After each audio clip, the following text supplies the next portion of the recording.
Ibn Abbas radiallahu anhu narrates that the Prophet Muhammad sallallahu alayhi wasallam said, the nations of the world were presented to me. Allahu Akbar. From the time of Adam alayhi salam till the last human being to walk the earth, he said, I saw them all on a plain of land. عُرِضَتْ عَلَيَّ الْأُمَمْ, the nations. Some of the scholars says this was in a dream, which is revelation, and others have said this was during the night journey, and there are other opinions as well. He says, فَرَأَيْتُ النَّبِيَّ وَمَعَهُ الرَّهْطُ وَالنَّبِيَّ وَمَعَهُ الرَّجُلُ وَالرَّجُلَانِ وَالنَّبِيَّ وَلَيْسَ مَعَهُ أَحَدٌ. Allahu Akbar. He said, I saw prophets standing, and their followers were less than 10. 3 to 9. Imagine Allah Almighty sending a prophet to a community, to an ummah, who is aided with hujjah, proof, and ayat, signs, and wahi, revelation, and only 3, 4, 5 people believe in him. He walks into Jannah with his ummah, and the rest of his community are driven into Jahannam. He said, I saw other prophets who had with them only 1 or 2 people. Ya Ilahi. And I saw prophets who were standing all by themselves. Not a single person from their ummah accepted their da'wah. So Yawm al-Qiyamah, this messenger would walk into Jannah, and the rest of his community, they are all taken into oblivion. Allahu Akbar. And now our messenger alayhi salatu wassalam is looking around, wanting to see his ummah. How many people will follow me? Where is my ummah? He says, وَلَكِنْ انظُرْ إِلَى الْأُفُقِ فَنَظَرْتُ فَإِذَا سَوَادٌ عَظِيمٌ ثُمَّ قِيلَ لِي انظُرْ إِلَى الْأُفُقِ الْآخَرِ فَنَظَرْتُ فَإِذَا سَوَادٌ عَظِيمٌ فَقِيلَ لِي هَذِهِ أُمَّتُكَ. He says, I looked and I was told to stare into the horizon, and I saw huge crowds of people having filled the horizon.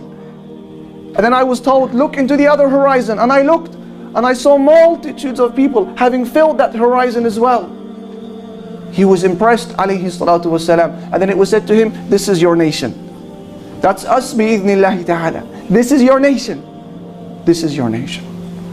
But it doesn't stop there. He is then told, وَمَعَهُمْ سَبْعُونَ أَلْفًا يَدُخُلُونَ الْجَنَّةَ بِغَيْرِ حِسَابٍ وَلَا عَذَابٍ. And with them there will be 70,000 Muslims. Ya Rabbi, make us amongst them. 70,000 Muslims who will be made to enter Jannah without any prior suffering or accountability. So everything you have heard and read with regards to the terror and horror of Yawm al-Hisab, the day of standing, the day of accountability, as people wait, sweating and suffering and going grey, waiting for their name to be called out to stand in front of Al-Jabbar, the compeller Allah, there will be a group of people who will be given special treatment, and they will be given backdoor access into Jannah. Isn't this a small number, however? Because our ummah, the ummah today is in its billions. And 70,000 is equivalent to any small village. 70,000 is very small. Your messenger alayhi salatu wasalam thought of this before you and I. Because he is bil mu'minina ra'ufun rahim, merciful and compassionate to the believers. He thought of this. He says, as Ahmad narrates in his Musnad, فَاسْتَزَدْتُ رَبِّي. I asked Allah for more. I asked Allah for more. فَزَادَنِي. And He gave me. What did He give him? فَزَادَنِي مَعَ كُلِّ أَلْفٍ سَبْعِينَ أَلْفًا. He says, with every 1,000, Allah has given me another 70,000. Allahu Akbar. With every 1,000 from the 70,000, another 70,000 will be given this privilege of entering Jannah without any difficulty. They come out of their graves in peace and serenity to be received by malaika, angels, who have prepared for them vehicles, the beauty of which only Allah Almighty knows. And from there they are taken to Jannah whilst everybody else suffers. He says, Allah has given me with every 1,000 another 70,000. So that is 4,900,000.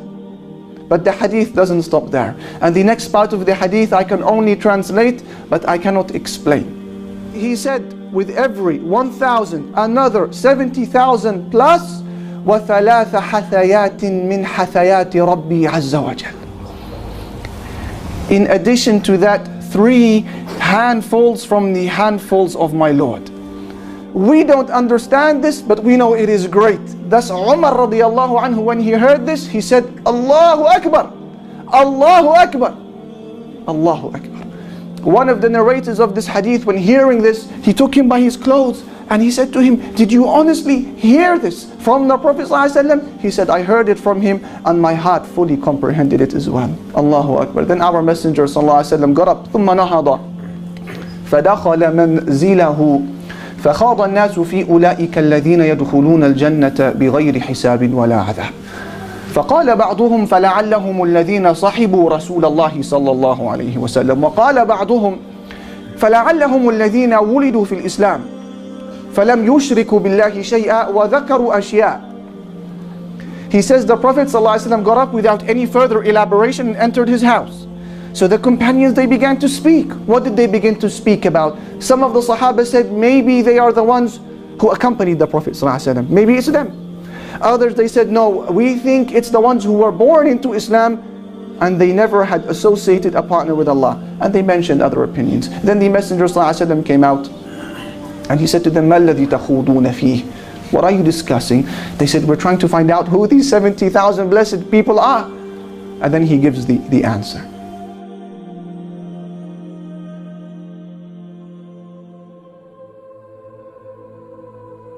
If you and I are a people who fear the day of Qiyamah and the horrors associated with it and its longevity, then these are 4 characteristics that we should try to apply should we wish to be spared. He says, هم الذين لا يسترقون ولا يكتوون ولا يتطيرون وعلى ربهم يتوكلون.